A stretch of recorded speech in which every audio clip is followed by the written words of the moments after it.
เอาละค่ะเรามาลองแยกแยะเรื่องนี้กันดูนะคะคือลองนึกภาพตามนะคะโคลนตมเหม็นสีคล้ำๆหรือว่ากากเศษซากที่เหลือทิ้งจากการบีบคั้นผลผลิตทางการเกษตรอ่าครับปกติภาพจำของคนทั่วไปคือมันเป็นของเสียใช่ไหมครับใช่เลยค่ะสิ่งที่ปกติอุตสาหกรรมทั่วไปมักจะมองว่าเป็นภาระแบบว่าต้องหาพื้นที่ฝังกลบให้พ้นสายตาแล้วก็ต้องเสียเงินกำจัดทิ้งด้วย ใช่ครับเป็นภาระต้นทุนที่หนักมากสำหรับหลายๆโรงงานเลยแหละครับแต่ว่าถ้าข้อมูลจากการเจาะลึกข้อมูลของเราวันนี้บอกว่ากากเน่าเสียแล้วก็น้ำเสียพวกนั้นเนี่ยสามารถถูกนำมาผ่านกระบวนการทางวิศวกรรมจนกลายเป็นกระแสไฟฟ้าที่มากพอจะหล่อเลี้ยงพื้นที่อุตสาหกรรมขนาดใหญ่ได้ล่ะคะโหสิ่งที่น่าหลงไหลในประเด็นนี้ก็คือเราไม่ได้กำลังจะคุยกันเรื่องทฤษฎีในห้องแลบครับแต่เรากำลังเจาะลึกพิมพ์เขียวของบริษัทที่เปลี่ยนสิ่งที่เป็นขยะให้กลายเป็นเครื่องจักรผลิตพลังงานและทำรายได้มหาศาลเลยครับใช่ค่ะวันนี้เรากำลังจะพาไปทำความรู้จักกับบริษัทกลุ่มสมอทองจำกัดมหาชนหรือที่เราอาจจะเรียกย่อๆว่า SMO ก็ได้นะคะครับผมกรณีศึกษานี้น่าทึ่งมากครับมันคือการชำแหละโครงสร้างธุรกิจการเกษตรที่ไม่ได้ทำแค่บีบน้ำมันออกจากผลปาล์มครับ อืมตอนแรกที่เริ่มอ่านข้อมูลพวกนี้ก็ยอมรับเลยค่ะว่านึกถึงแค่น้ำมันพืชสีเหลืองๆในขวดใสตามครัวเรือนนะคะ ฮ่าหลายคนก็คิดแบบนั้นครับ แต่พอเจาะลึกลงไป ภาพนั้นมันถูกแทนที่ด้วยท่อเหล็กขนาดใหญ่หม้อต้มไอน้ำแล้วก็บ่อหมักไบโอแก๊สขนาดมหึมาเลยครับอือหือภาพอุตสาหกรรมหนักลอยมาเลยนะคะ คือข้อมูลจากเอกสารนี้กำลังจะเปิดโลกอุตสาหกรรมขนาดใหญ่ที่ซ่อนอยู่เบื้องหลังให้เราเห็นค่ะ ถูกต้องครับ สิ่งที่ดึงดูดความสนใจไม่ใช่แค่การที่พวกเขาเป็นโรงงานสกัดน้ำมันปาล์มดิบที่ก้าวเข้าสู่ตลาดหลักทรัพย์แห่งประเทศไทยนะครับ แต่คือวิธีการที่พวกเขาเปลี่ยนแนวคิด Zero Waste หรืออุตสาหกรรมไร้ขยะให้จับต้องได้จริงคือไม่ใช่แค่คำโฆษณาสวยๆขององค์กรทั่วไปใช่ไหมคะ ๆ เป๊ะเลยครับ มันกลายมาเป็นโมเดลธุรกิจทางวิศวกรรมที่สร้างมูลค่าเพิ่มทางเศรษฐกิจได้จริง และเอ่อมันซับซ้อนกว่าการแค่ปลูกต้นปาล์มแล้วบีบน้ำมันใส่ขวดเยอะมากครับ น่าสนใจมากๆค่ะ แต่ก่อนที่เราจะไปดำดิ่งถึงวิธีการทางวิศวกรรมที่พวกเขาเสกของเสียให้กลายเป็นพลังงานเนี่ย เราต้องมาดูวิวัฒนาการขนาดและโครงสร้างขององค์กรเขากันก่อนค่ะ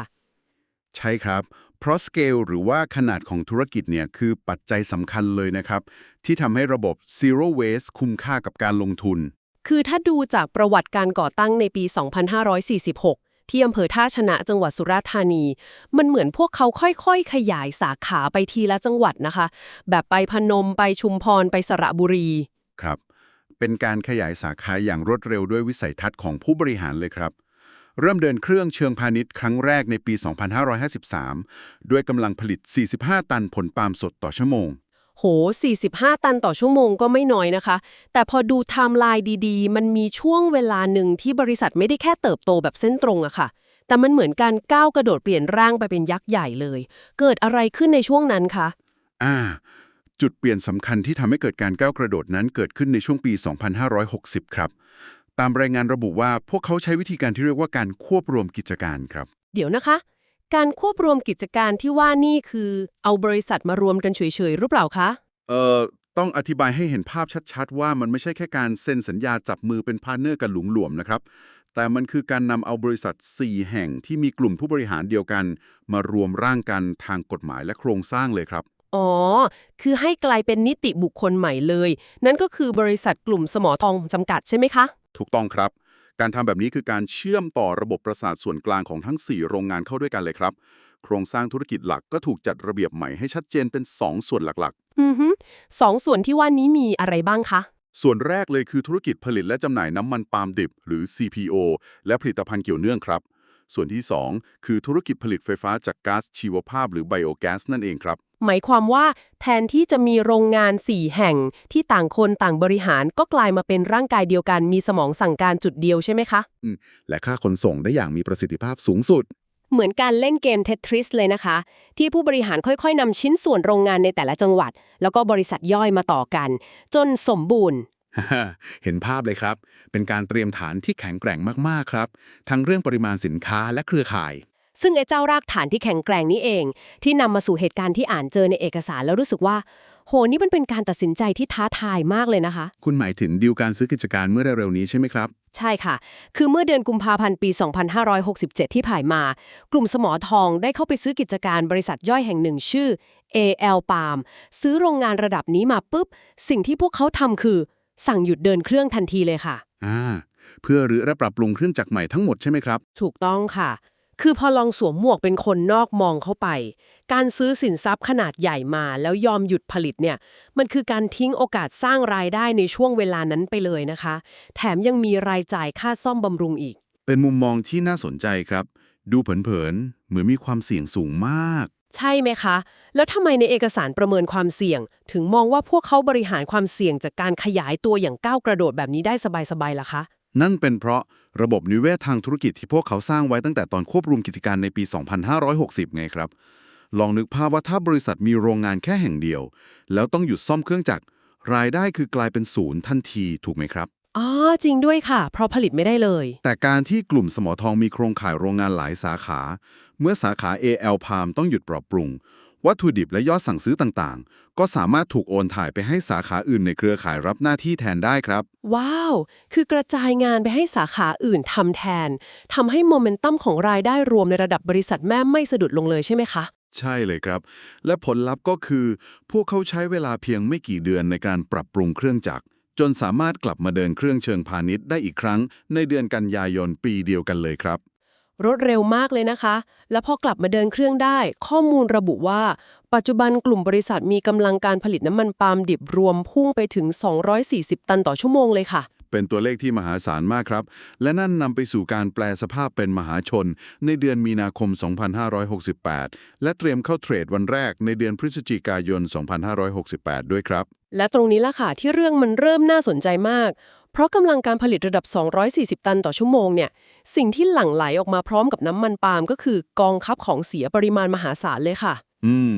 ทั้งเปลือก ทั้งกาก ทั้งน้ำเสียใช่ไหมครับ ใช่ค่ะ คือพยายามนึกภาพตามนะคะ มันเหมือนกับสิ่งที่เชฟร้านอาหารระดับมิชลินทำเลย ที่เขาเรียกกันว่า nose to tail อะค่ะ ที่ใช้ประโยชน์จากทุกส่วนของสัตว์แบบไม่ให้เหลือทิ้ง อ๋อ คอนเซปต์ที่นำเนื้อหมูหรือเนื้อวัวมาใช้ตั้งแต่จมูกจรดหางเลยใช่ไหมครับ เป๊ะเลยค่ะ แต่นี่มันคือ nose to tail ในเวอร์ชั่นของอุตสาหกรรมไร้ขยะ เปลี่ยนจากเนื้อสัตว์มาเป็นผลปาล์มแทนค่ะ เป็นการเปรียบเทียบที่เห็นภาพชัดเจนมากครับ ถ้าเราเอากรอบความคิดนี้มากางดูโครงสร้างของผลปาล์มตามที่เอกสารวิศวกรรมอธิบายไว้ เริ่มจากแก่นตรงกลางที่ลึกที่สุดก่อนเลยนะครับ แก่นตรงกลางนี่คือส่วนที่เป็นเมล็ดแข็งๆหรือเปล่าคะ ใช่ครับ นั่นคือเมล็ดในปาล์มหรือ PK ครับ ปกติคนอาจจะคิดว่าแก่นแข็งๆนี้เอาไปทำอะไรได้ไม่มาก แต่ถ้าเรานำมันไปผ่านความร้อนเพื่ออบแห้ง แล้วนำไปสกัด เราจะได้น้ำมันเมล็ดในปาล์มดิบหรือ CPKO ออกมาครับ เดี๋ยวนะคะ CPKO นี่มันต่างจากน้ำมันปาล์มทั่วไปยังไงคะ ความน่าสนใจทางเคมีของน้ำมันตัวนี้คือจุดหลอมเหลวของมันครับ มันจะคงสภาพแข็งตัวได้ที่อุณหภูมิห้อง และทนความร้อนได้สูงลิ่วเลยครับ โห แล้วเขาเอาไปทำอะไรคะไอ้น้ำมันแบบนี้ คุณสมบัตินี้แหละครับที่ทำให้อุตสาหกรรมอาหาร ความงาม สิ่งทอ หรือแม้แต่อุตสาหกรรมกระดาษ ต้องการวัตถุดิบตัวนี้ไปใช้ในสายการผลิตของพวกเขาครับ ว้าว แค่เมล็ดข้างในก็ไปไกลถึงเครื่องสำอางแล้วนะคะ แต่ที่ทึ่งกว่าคือส่วนของเปลือกที่หุ้มเมล็ด หรือกะลาปาล์มอะค่ะ ข้อมูลบอกว่าเขาไม่ทิ้งเหมือนกัน แต่มันแข็งเป๊กขนาดนั้น เขาเอามันไปทำอะไรอะค่ะ กะลาปาล์มมีคุณสมบัติที่ซ่อนอยู่คือค่าความร้อนที่สูงมาก เมื่อเกิดการเผาไหม้ครับ มันจึงถูกแปรสภาพไปเป็นเชื้อเพลิงแข็งเกรดพรีเมียมสำหรับอุตสาหกรรมหนักครับ อ๋อ เอาไปเผาเอาความร้อนนี่เอง แล้วส่วนที่เป็นเปลือกนอกหรือทลายปาล์มเปล่าๆที่ถูกบีบน้ำมันออกไปหมดแล้วล่ะคะ พวกเขาก็จะนำเข้าเครื่องสับให้กลายเป็นทลายสับครับ รวมถึงเส้นใยฝอยๆที่เหลืออยู่ ทั้งหมดนี้จะถูกป้อนกลับเข้าไปในระบบโรงไฟฟ้าชีวมวล และหม้อต้มไอน้ำหรือบอยเลอร์ครับ เพื่อผลิตเป็นกระแสไฟฟ้าและพลังงานความร้อน กลับมาหมุนเวียนใช้ในกระบวนการผลิตของโรงงานเองใช่ไหมคะ ถูกต้องครับ เป็นการลดการพึ่งพาพลังงานภายนอกได้อย่างมหาศาลเลยครับ เดี๋ยวนะคะ ขอเบรกตรงนี้สักนิดค่ะ อ่านเจอคำศัพท์แปลกๆคำหนึ่งในรายงาน ที่เขาเรียกว่าขี้เค้ก ตอนแรกก็นึกว่าเป็นขนมหรือเปล่าแต่มันคือตะกอนจากการแยกน้ำมันใช่ไหมคะ ไม่ใช่ขนมแน่นอนครับ มันคือตะกอนสีคล้ำๆที่มีความชื้นสูงมาก แต่มีโปรตีนสูงนะครับ ปกติเขาใช้ทำอาหารสัตว์ หรือผลิตก๊าซชีวภาพครับ ซึ่งในเอกสารบอกว่าเขามีการทำขี้เค้กอบแห้งด้วย คือนำความร้อนทิ้งจากปล่องควันหม้อต้มไอ้น้ำกลับมาเป่าอบขี้เค้กพวกนี้ให้แห้ง ใช่ครับ เป็นกระบวนการที่น่าสนใจมากในเชิงวิศวกรรม แต่ขอถามแย้งเชิงวิเคราะห์นิดนึงนะคะ คือการลงทุนดึงเอาความร้อนที่กำลังจะถูกปล่อยทิ้งทางปล่องควัน กลับมาใช้อบแห้งขี้เค้กเนี่ย มันคุ้มต้นทุนในการทำระบบวิศวกรรมจริงๆหรอคะ เมื่อเทียบกับราคาของอาหารสัตว์ที่ขายได้ เป็นคำถามที่มองทะลุไปถึงเรื่องจุดคุ้มทุนเลยครับ ถ้าเราลองเชื่อมโยงเรื่องนี้เข้ากับภาพใหญ่ ถ้ามองเผินๆ การขายขี้เค้กแบบเปียกๆ ก็ได้เงินเหมือนกัน แต่มันมีกลไกทางฟิสิกส์และเศรษฐศาสตร์ซ่อนอยู่ครับ ยังไงเหรอคะ ขี้เค้กเปียกมันมีปัญหาตรงไหน อย่างแรกเลย ตะกอนเปียกมีความชื้นสูงมาก ถ้าทิ้งไว้มันจะเกิดการเน่าเสียอย่างรวดเร็ว ทำให้เก็บสต็อกไม่ได้ครับ และเมื่อต้องขนส่ง น้ำหนักส่วนใหญ่ที่รถบรรทุกต้องแบกไปคือน้ำไม่ใช่ตัวเนื้อตะกอนครับ อ๋อ เข้าใจแล้วค่ะ เหมือนเราเสียค่าขนส่งน้ำเปล่าๆไปฟรีๆเลยใช่ไหมคะ ใช่เลยครับ การอบแห้งจึงเป็นการแก้ปัญหาตรงนี้ทำให้ยืดอายุการเก็บรักษา และเพิ่มมูลค่าให้สูงขึ้นไปอีกระดับสำหรับคนเลี้ยงสัตว์ครับ แล้วเรื่องต้นทุนการทำระบบดูดความร้อนล่ะคะ มันไม่แพงเหรอคะ ตรงนี้แหละครับคือความเหนือชั้นของการสร้างวงจรพลังงานปิด ลองนึกภาพหม้อต้มไอ้น้ำขนาดใหญ่ที่กำลังเผาไหม้ความร้อนมหาศาลจะพุ่งออกทางปล่องควันทิ้งสู่อากาศเปล่าๆ อือฮึซึ่งปกติก็คือปล่อยทิ้งไปเลย ใช่ครับ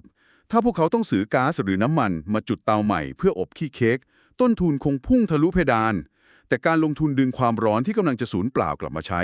มันหมายความว่าต้นทุนพลังงานเชื้อเพลิงในขั้นตอนนี้คือศูนย์ครับ ว้าว คือการดักจับสิ่งที่ไม่มีค่าในอากาศกลับมาสร้างเป็นเม็ดเงินเลยนะคะ ถูกต้องครับ นี่ไม่ใช่แค่การขายของเหลือทิ้ง แต่เป็นการบริหารต้นทุนระดับปรมาจารย์เลยครับ พอเข้าใจกลไกตรงนี้แล้วเปลี่ยนมุมมองเลยนะคะ แล้วน้ำเสียที่เหลือจากกระบวนการผลิตล่ะคะ พวกเขาก็จัดการด้วยระบบไบโอแก๊สใช่ไหมคะ ใช่ครับ น้ำเสียที่มีสารอินทรีย์ปนเปื้อนสูง จะถูกส่งเข้าสู่บ่อหมักก๊าซชีวภาพนำมาหมักด้วยจุลินทรีย์ผลิตกระแสไฟฟ้าใช้เอง และส่วนที่เหลือก็ขายให้การไฟฟ้าส่วนภูมิภาค หรือ PEA ครับ โห ข้อมูลระบุว่ากระแสไฟฟ้าที่ผลิตได้รวมกันนี่สูงถึง